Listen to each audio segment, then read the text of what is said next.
2.1 Richter scale low intensity earthquake hit Delhi on Monday afternoon. This is happening due to change in tectonic plates.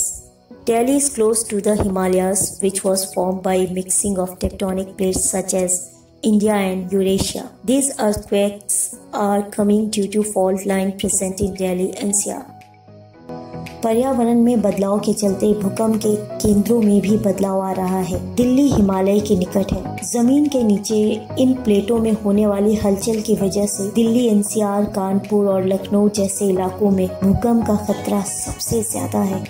Delhi NCR ने 2 साल में 72 से भी ज्यादा छोटे बड़े भूकंप के झटके झेले हैं। एक्सपर्ट्स के मुताबिक हल्के झटके बार बार आना एक बड़े भूकंप का संकेत है और आने वाले दिनों में एक बड़ा भूकंप दिल्ली एनसीआर में आ सकता है। भूकंप आएगा तो दिल्ली एनसीआर में भयानक तबाही का मंजर देखने को मिलेगा। ये भूकंप कब आएगा, कब तक आ सकता है, अभी ये बताना बेहद मुश्किल है।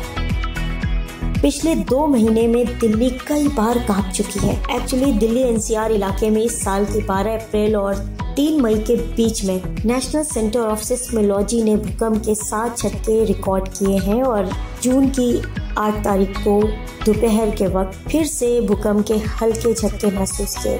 कुछ स्टडी से ये भी दावा किया गया है कि इस तरह के छोटे भूकंप के झटके बड़े भूकंप की आहट हो सकते हैं। दिल्ली में बड़े भूकंप की आशंका कम है, लेकिन इससे पूरी तरह इनकार नहीं किया जा सकता।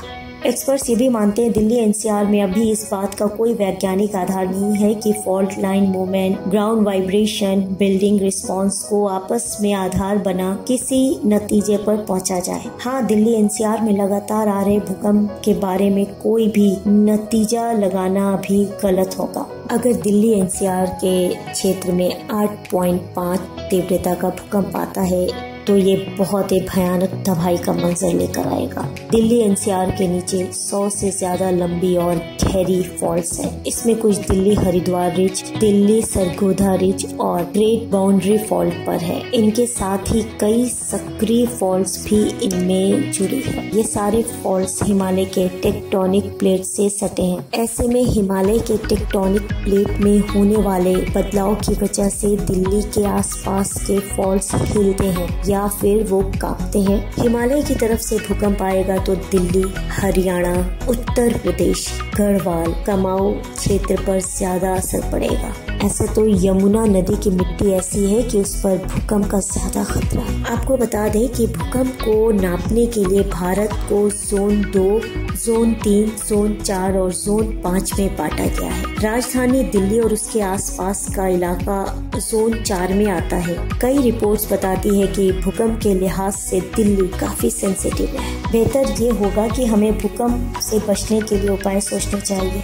दिल्ली एनसीआर के बात करें तो एक बड़ी यहाँ की जो प्रॉब्लम वो ये है कि यहाँ की आबादी 1.5 करोड़ से ज्यादा आबादी वाले दिल्ली एनसीआर में लाखों इमारतें न जाने कितने सालों पुरानी हो चुकी हैं और तमाम मोहल्ले एक दूसरे से बहुत ही आसपास सटे हुए हैं। एक्सपर्ट्स के अकॉर्डिंग दिल्ली और उत्तर भारत में छोटे मोटे झटके या आफ्टर शॉक्स तो आते ही रहेंगे, लेकिन जो बड़ा भूकंप होता है उसकी वापसी 5 वर्ष में जरूर होती है और इसीलिए ये बहुत ज्यादा सोचने का एक टॉपिक बना हुआ है। वैसे भी दिल्ली से थोड़ी दूर पानीपत के इलाके के पास एक्सपर्ट्स ने यह माना है कि फॉल्ट लाइन वहां मौजूद है, जिसके चलते आने वाले वक्त में किसी बड़े भूकंप की आशंका से इनकार नहीं किया जा सकता।